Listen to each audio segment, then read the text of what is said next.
Hi everyone, welcome back to my channel. This is Shubhadeep Mondal, a third prop part 1 MBBS student of Mednipur Medical College and Hospital. তো দেখো এই ভিডিওটা হচ্ছে second ইয়ারের জন্য, second year MBBS স্টুডেন্টদের জন্য। তো তোমাদের যে ইউনিভার্সিটি এক্সাম আছে আগস্টে, তার জন্য আমি লং অ্যান্সার কোশ্চেনের জন্য স্পেসিফিক্যালি কিছু ইম্পর্ট্যান্ট টপিক সিলেক্ট করেছি। তো সেইগুলো তোমরা অবশ্যই আর যে 2 সপ্তাহের মধ্যে ভালো করে দেখে নিও, যেটা থেকে কোশ্চেন আসার সম্ভাবনা সবচেয়ে বেশি। এখানে আমি তোমাদের যে সেমিস্টারের কোশ্চেনগুলো মানে বিভিন্ন কলেজে ছিল সেইগুলো দেখে পরে আমি এটা অনেক কিছু ইনক্লুড করেছি। তো 10 ইয়ার্স তো পড়োই, তার সঙ্গে সঙ্গে একবার চেক করে নিও যে এই টপিকগুলো তোমাদের পড়া আছে কি না, তাহলে তোমাদের অনেকটা সুবিধা হবে। তো দেখো প্যাথোলজির জন্য ইম্পর্টেন্ট টপিক্সের লিস্টগুলো প্রথমে necrosis, types and microscopy changes দিয়ে পরপর লেখা রয়েছে, আমি পড়ছি না, পরপর লেখা রয়েছে এখানে। আর এরকমই আমি ফার্মাকোলজি, মাইক্রোবায়োলজি মানে তিনটি একটা পিডিএফের মধ্যে রয়েছে।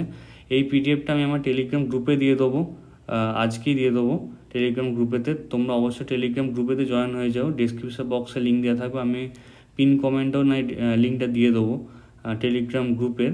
তো ওখানে আমি দিয়ে দেবো অবশ্যই তোমাদের এই পিডিএফটা। আর এটা হচ্ছে ফার্মাকোলজি, দেখো বায়ো ট্রান্সফরমেশন, ক্লিনিক্যাল ট্রায়াল কিন্তু এবারে খুব ইম্পর্টেন্ট ফার্মাকোলজির জন্য। তোমাদের প্রতিটা ক্লিনিক্যাল ট্রায়ালের যতগুলো ফেজ আছে সবগুলো তোমাদের মুখস্থ করতে হবে। কোনটাতে তোমাদের হিউম্যানের উপর করা হয়, কোনটাতে মাইক্রোডোজিং টেস্টিং করা হয়, সব কিন্তু তোমাদেরকে জানতে হবে। পিভিপিআই মানে হচ্ছে pharmacovigilance programme of India, P V P I এই বায়োঅ্যাভেলেবিলিটির সাথে এটা দিতে পারে লং কোশ্চেনে। তো বেলাটোনা পয়জনিং, যেটা ফিচার্স অ্যান্টিডোট, এটা দিতে পারে মায়াস্থেনিয়া গ্রেভিস।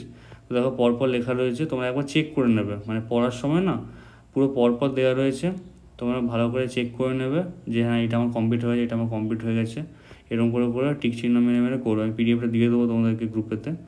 আর এটা হচ্ছে মাইক্রোবায়োলজিতে ব্যাকটেরিয়া, স্পোর, ক্যাপসুল, ফ্ল্যাচেলা, মানে প্রথম থেকে যেগুলো যেগুলো ইম্পর্টেন্ট রয়েছে আমি সেগুলো দিয়েছি। আর মানে যেগুলো আমাদের এসে গেছে সেগুলো কিছু বাদ দেওয়া রয়েছে, মানে আমাদের ইয়ারে এটা এসেছিলো। তো এটা তোমাদের অনেকটা হেল্প হবে আশা করি। এবারে ক্লিনিক্যাল কেস হয়তো করানো যেত, কিন্তু সমস্যাটা হচ্ছে যে মানে টাইম আর নেই, মানে ক্লিনিক্যাল কেসগুলো সব দেখার জন্য সেরকম টাইম আর নেই। মানে সেমিস্টারে যে পেপারে যে ক্লিনিক্যাল কেসগুলো পড়ে যেগুলো তোমাদের 10 ইয়ার্সে নেই, সেগুলো ভাবছিলাম আমি যে পেড করবো একটা, মানে পেড বলতেই 49 টাকা বা 50 টাকার ভেতরে একটা মানে অ্যামাউন্ট রেখে ভেবেছিলাম যে সমস্ত মানে তোমার ক্লিনিক্যাল কেসগুলো মানে একটা জায়গাতে ভালো করে একটা পিডিএফের আকারে বানিয়ে দেবো, মানে আমি নিজের হাতে লিখবো আর কি। তো সেই জন্য অনেকটা এফর্ট দিতে হয় বলে আমি এটা পেড করবো বলে ভেবেছিলাম, কিন্তু আর টাইমও নেই। আর তাছাড়া খুব একটা বেশি মনে হয় না সেকেন্ড ইয়ারে কেউ এখন ভিডিওটা দেখবে বলে। তো সেই জন্যই বানানো। যদি তোমাদের ইচ্ছা হয় তো কমেন্ট করো নিচে ইউটিউবে। যদি তোমরা অনেকজন হও তাহলে আমি দেখি মানে বানিয়ে দেবো। মানে এখন 2 সপ্তাহ টাইম আছে, 1 সপ্তাহের মধ্যে আশা করি বানিয়ে দেবো। 1 সপ্তাহের মধ্যে তোমাদের হয়েও যাবে রিভিশন। মানে যে ক্লিনিক্যাল কেসগুলো এখনও পর্যন্ত আসেনি আর কি, মানে তোমাদের 10 ইয়ার্সে সেরকমভাবে, তো সেইগুলো তাহলে করে দিতাম। তো কি তোমরা ভাবছো অবশ্যই নিচে কমেন্ট করো। আর এই পিডিএফটা আমি দিয়ে দেবো, এই পিডিএফটা থেকেও তোমরা পড়তে পারো ইম্পর্টেন্ট টপিকসগুলো। তো তোমাদেরকে অবশ্যই best wishes for second prof. আর ঠিক আছে, দেখা হচ্ছে নেক্সট ভিডিওতে। এরপরে ফার্স্ট ইয়ার একটা আসবে আস্তে আস্তে, ফার্স্ট ইয়ার তো অক্টোবরে পরীক্ষা আছে।